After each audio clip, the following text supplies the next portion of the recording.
Hey fans and friends, Bob here from Bob's Barn Workshop. Hey, I hope you all had a happy holiday season. It's January 4th now, 2020. And you know, I've been doing this since August of last year, so let's see, what is that, 18 months? And I really haven't done a bona fide woodworking project. I mean, I built the sandblasting booth over there, and I built those potato bins, and but what you might be wondering is, as you see here,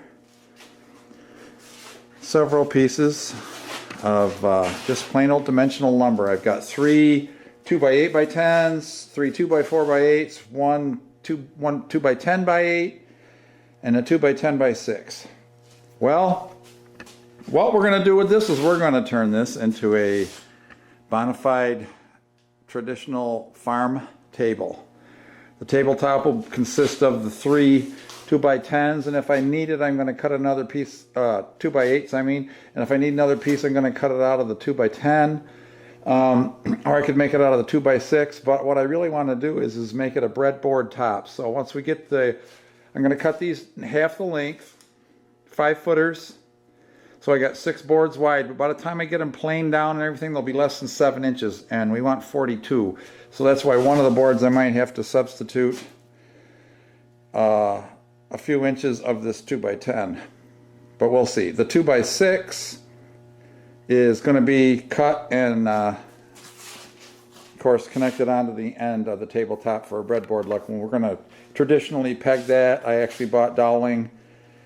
The base, that's what the 2x4s are for, the base frame and the apron. I actually ordered turned traditional legs. I do have a lathe over there hiding in the corner underneath that scroll saw. But finding the right material that you can turn and turning it out right would have taken me days, and we want to get this done in just a couple days here. Early next week I would like to have this all done. The legs and the apron frame is going to be painted.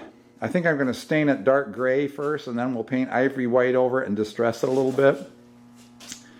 So we're going to see how this turns out. My boards have flattened out fairly nicely. Another piece of equipment that I have here buried under some stuff is a 22-inch wide open-sided drum sander, so we can actually sand 44 inches with it. And after some cleanup around here, yeah, it's pretty well in disarray right now. We're going to get this going. So after I get cleaned up, we'll get set up and we'll start cutting these boards to length. Now what you see here is my semi-permanent miter station that I built years ago. I built this 8-foot by 4-foot, 8 by 40-inch workbench out of scrapped scaffolding material that I used when I built the barn.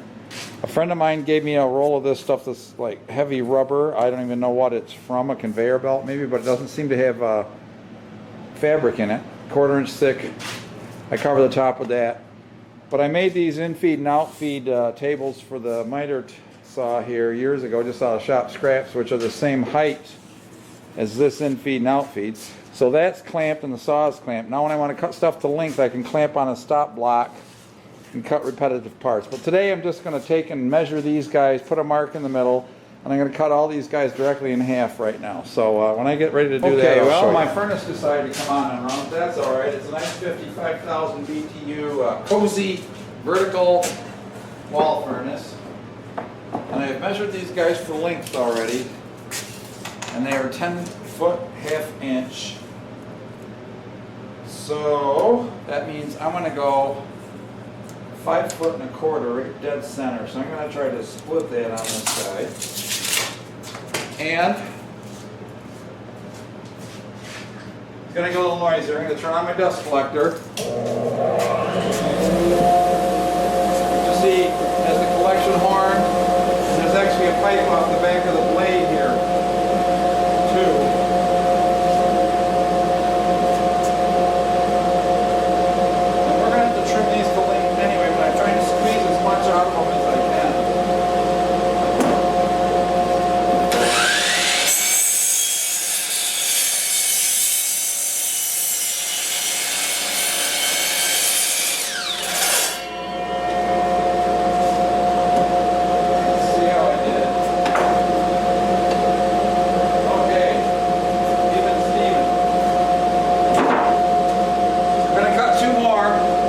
Okay, so next what I'm going to do is I'm going to try to lay these boards out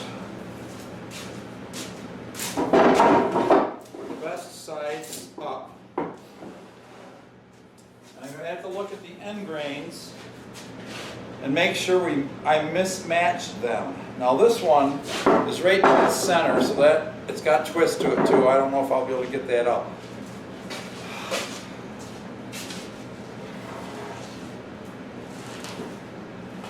It's definitely the top side of that one. This is designed to be rustic. So there you go. I need to mill these all down. I guess that's the best one right there. Again, I need to look at the grain. Okay, that one goes up, that one goes down, that one goes in the middle, that one goes up, that one goes up, that one goes down. So I need to at least trade these guys. But these guys are from the same board, and you can see that. So I need to trade this up. That one. Drop this guy in here.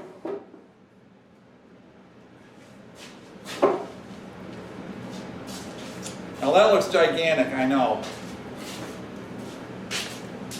But by the time they get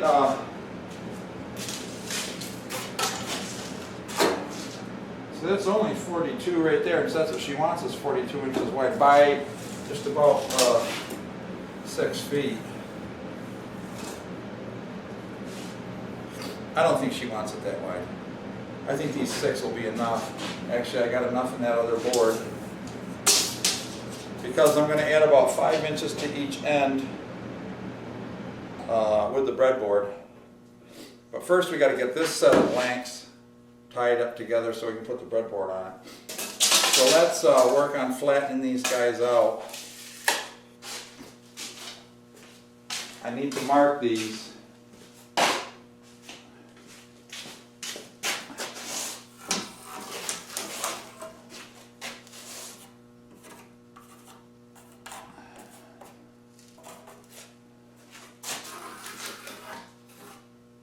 I'll mark them on the end too.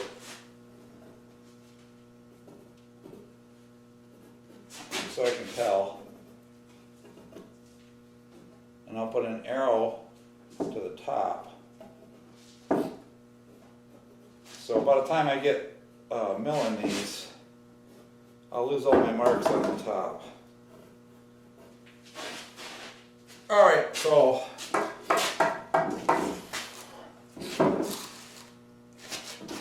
I think maybe I can straighten these edges with the jointer. We'll try the jointer first. If the jointer doesn't do it, then we'll have to work with the table saw. So I've decided that I need to run these through the table saw first and just give them a general edge straightening before I hit them in the jointer. And yeah. And I gotta come out here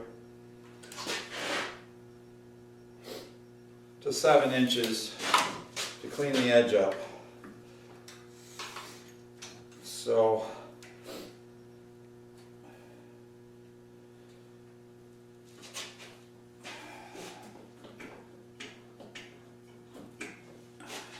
we'll take one side off. I keep my blade down so I can work on the table and I don't bang my hands into it and get them cut or anything either. I've also switched the dust collector over to this intake.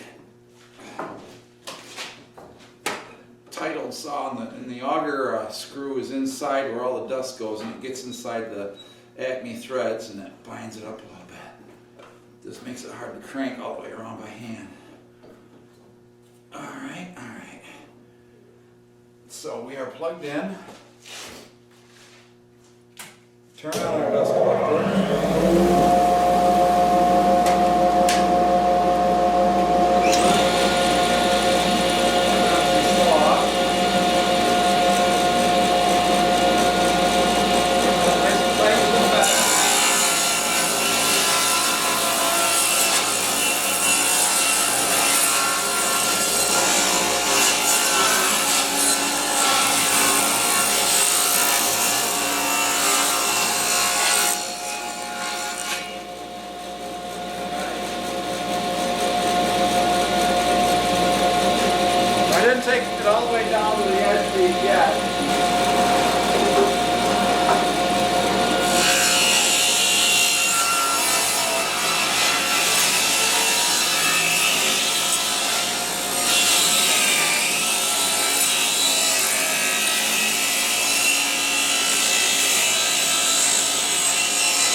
got the joiner set up. Now this is a small joiner, so the trick to keeping the edge, a joiner is just what the word means. It makes boards straight and square on the edges so that when you put them together, they make a perfectly flat joint. This didn't come with a dust collection port. The stuff usually just shoots out here, so I made this little scrap wood adapter that slides right up against for my dust collection. Sucks all the chips right out of there. I've used this little joiner a lot and she works like a charm. Let's see if she runs. Run a couple years. Dust collection on.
Straight. I checked them with my straight edge. I have a big metal straight edge.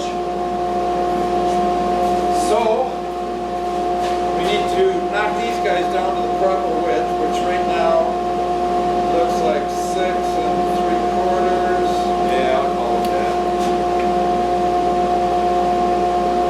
Give it a little bit extra. Give us something to dust collector's running, vents open.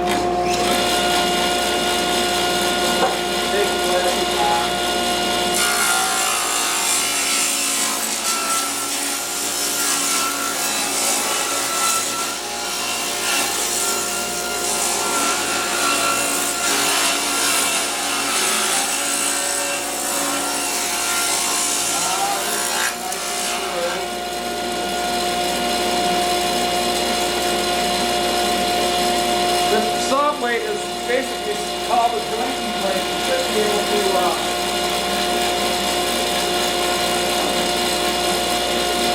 supposedly pull up right after cutting with this saw, but I'm not gonna trust that. Right against the fence.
detailed point of view.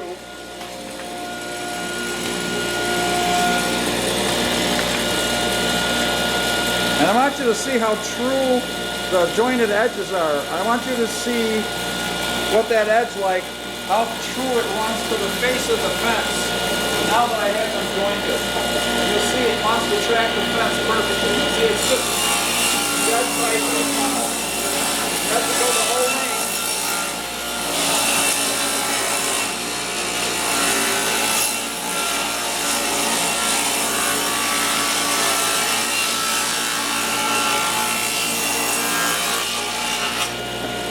What that does is it proves to us that our joining job on the other edge was a good one. They're all straight. So I'll finish these up and we'll go back and do some more joining. I came upon a new problem after I started trying to plane these boards, and it comes to my attention that they're really warped. So I saw a guy who recommended this technique, and all you do is you put some shims under the board, and I'm just trying to level it up close to level here. And I got this flat carrier board. My bench is as flat as I can get it. It might be twisted a little bit, but it's going to be better than nothing. So this board twists from this way to that way. So that corner's high, that corner's high. So I kind of rocked it so it's about halfway in between. What I'm going to do now is send this whole assembly, because I don't have a jointer wide enough to do a board 8 inches wide. So then I'm just going to start taking small passes until I see it take this corner off and that corner off, and pretty soon the flats will all line up, and then I can just take the board up. I'm going to tack these down as he showed. I put some screws in the end up here, but they're way below the cutter edge. And once the hot glue gets hot, we'll see how this works. Alright, I'm just putting a little bead of hot glue right between the wedge that I made, which I just cut hastily on the bandsaw, and one edge of the wedge. We just don't want them skipping around. So put a little bit down there in that groove. I haven't had this hot gun out in like forever, so there, now she's flowing good. I gotta move her down this way. My cord ain't long enough, she said. Oop, there we go. Now, as you can easily see, what's gonna happen here, hopefully, is, I'll lay that on a metal plate. I'll let this set up for just a minute. This guy should, I got to send it through this way because the blades actually turn this way, and I put the stop screws here so it doesn't shove it out the back. Alright, we'll move you over. I got to hook up my dust collection, because this thing, you can't run it without dust collection, literally.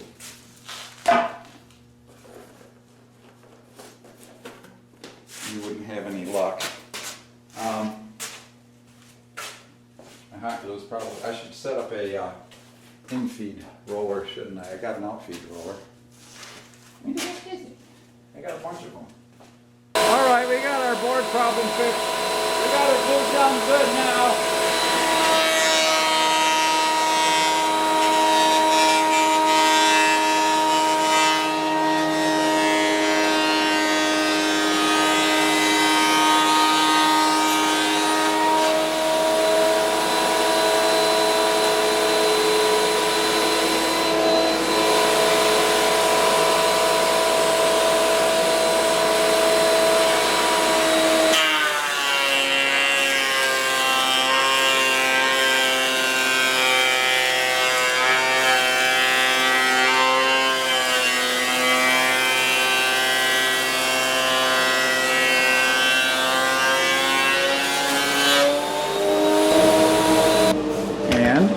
how well this comes off. I'm just going to stick my fingers under it. Oh yeah, she comes right off easy. And we're just going to have to rearrange this for every board, but I'm anxious to see how thin this board actually gets. I guess I'm going to have to take a plate knife and scrape the edges of that a little bit. I don't want that glue getting in my planer. I got a beautiful Red Devil tool here, willed to me by my dad before he passed on, or after, possibly. Alright, I'll clean that off. I got a feeling this board's going to end up quite thin, that's the problem.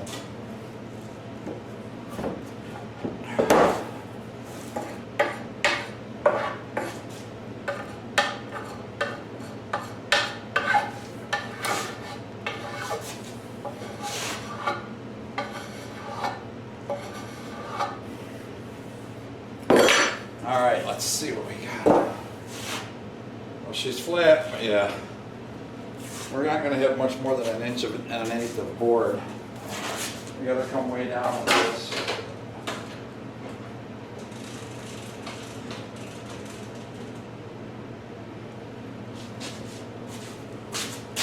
And we'll see how many passes it takes to take that down, huh?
Okay, so that was the process of flattening one badly twisted board.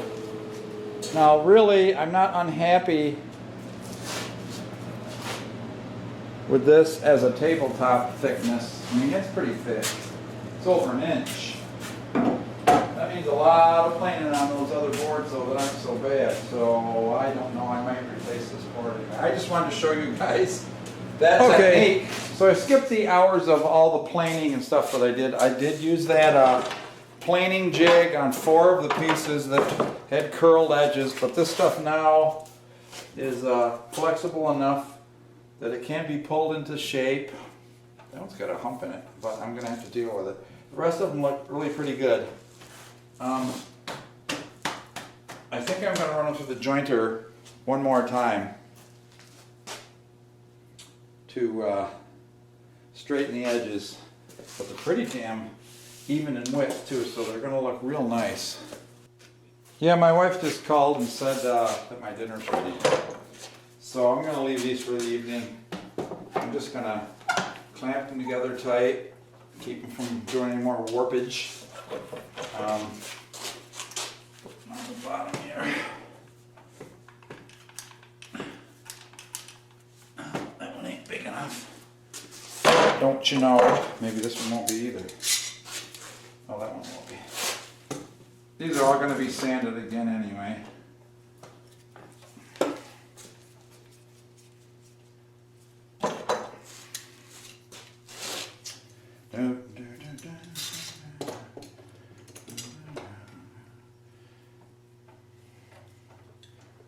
All right. Just captivating them a little bit. Captivating? Yeah, we're captivating. All right, we're going to let her sit. Of course, it's warm in here, and I'm going to leave it warm so that they stay equalized. Hey, guys and gals. Yeah, I've decided that I'm going to just make this a separate video of planing and milling all these boards for the tabletop down because it's turned out to be quite long. So that is basically most of the hard work of this whole project, is getting these boards from dimensional construction lumber down to boards that could actually be joined together into a nice smooth tabletop. Taking the warpage out, you'll see the little jig I use. And I did get that online from several different places on how to use a flat board to attach the warped one to, so you can run it through the planer. Okay, so I'm going to have another one coming up of gluing up the tabletop. I started that today already. And we'll get the tabletop put together. And then probably the last video will be assembling what they call the apron frame, which is basically just the rectangle that goes on the bottom of the table to support the legs. And I ordered the legs. I just didn't have time to make them. And once we get that made, then we'll do one more last stage, which will be the staining. So we'll show the tabletop, the apron and legs, and then the finishing and final assembly. All right, guys and gals, stay tuned. You guys take care. God bless. We'll see you next time.